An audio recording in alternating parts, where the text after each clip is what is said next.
Shalom, everyone. So, everybody knows that we have to watch what we eat, and we have to be careful what we put into our bodies. And so, I want to talk about that today, but I also want to talk about we got to be careful what we put into our minds.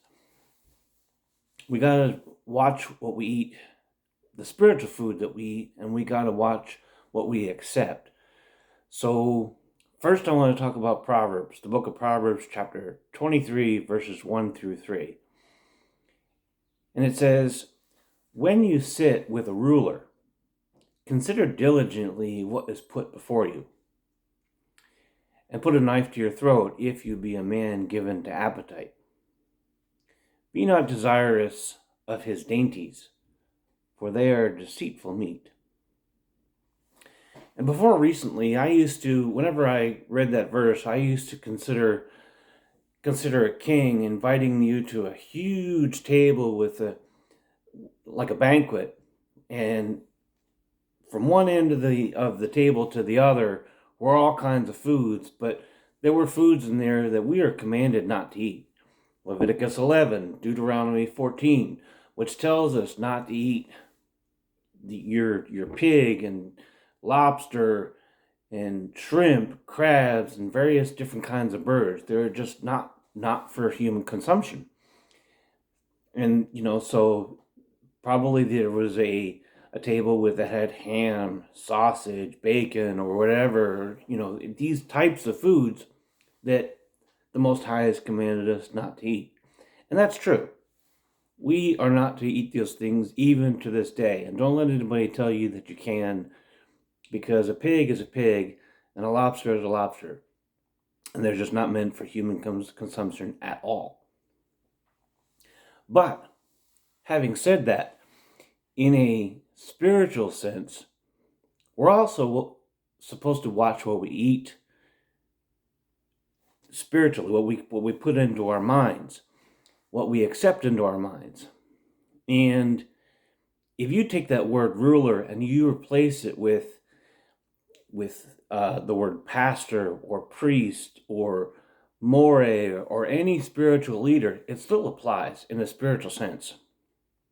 And follow me here. I'm doing an analogy, but if you take that word sword and or dagger or whatever translation it says, and you take it and you use it with a knife, okay, and you take that knife and you put it to your throat, okay. Now, this knife I've written the word Torah. Better that way. Written the word Torah. It's a little bit faded because it's a little bit unmarked. But the point is, it says Torah. Now, anytime we hear any pastor or spiritual leader and they're telling a word, we have to mentally take note and compare it to the Torah before we take anything before we swallow anything, before we take anything into our mind. So we mentally, just quickly, take a note. Okay, how does this compare? What he's saying, how does this compare to what the word says? How does this fit or not fit into what we're told to do or not do?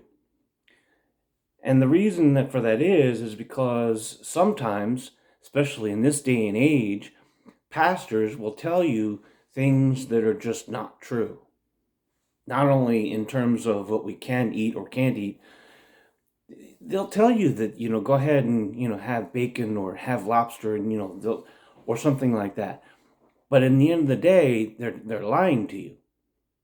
But in churches these days, also, they will tell you things that are just not true. I mean, even goes so far as to say, you don't even have to believe anything to get into heaven. It's nonsense. Total nonsense.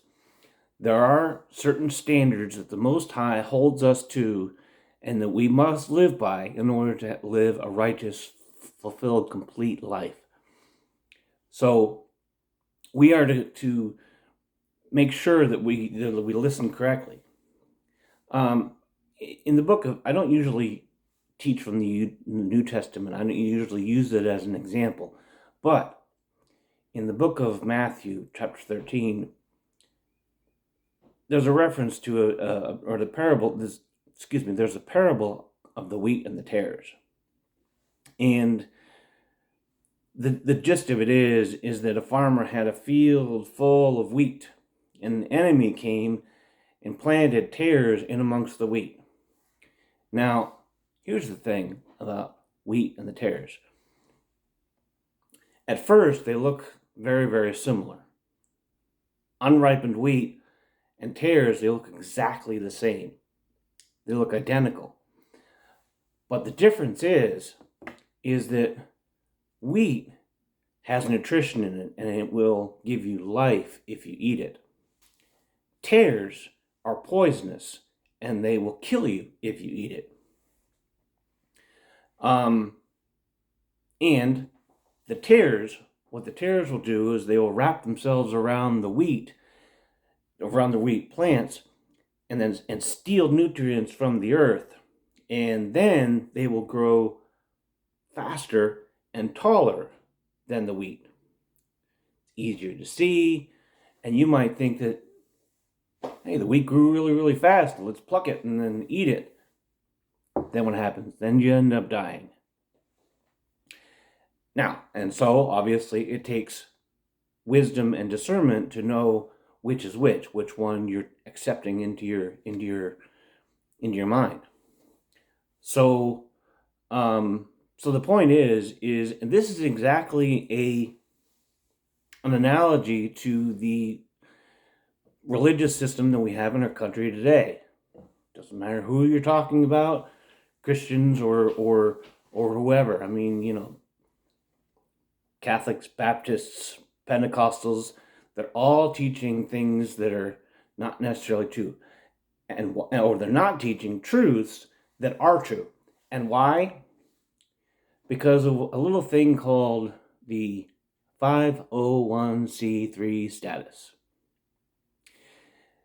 501c3 status means that they do not pay taxes to the government, and so therefore they can't tell truths. There's a certain number of things, there's certain things that they can't talk about. They can't talk about homosexuality, they can't talk about the government, they can't talk about certain things that will actually help people to live better. And so they'll talk about sweet things. Remember what I said back in Proverbs, the book of Proverbs chapter 23, verses 1 through 3. Verse 3 says, "Be not desirous of his dainties, for they are deceitful meat." These foods, these messages that pastors and preachers they pass out to you, they're deceitful. I mean, they might look good, sound good, much like the tares, but at the end of the day, when it really comes down to it, they aren't teaching good stuff. They aren't teaching the laws and the statutes and the commandments of the Most High and how to live by them. No, some will even go so far as to say the law is done away with. And yet, they'll pass around the plate for you to tithe and pay your 10%. Think about that. Shalom.